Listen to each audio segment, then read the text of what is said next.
Ich bin damals angefangen mit 16 Jahre alt, mit 97, mit Viking, Fechten und so weiter, Kämpfen vorzuführen.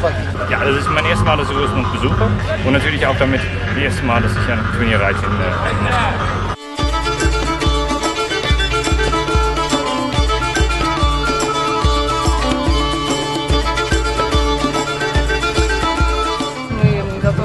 различные мяса по средневековым рецептам. Например, вчера у нас была говядина, тушеная с травами и курятина.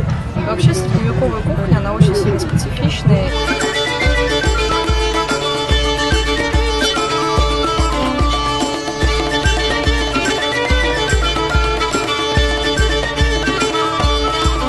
В этом году мы предполагали, что будет 200 тысяч человек, и наше предположение вот на последний третий день сбываются. Мы планируем, что фестиваль «Времена эпохи» будет проходить до 2016 года.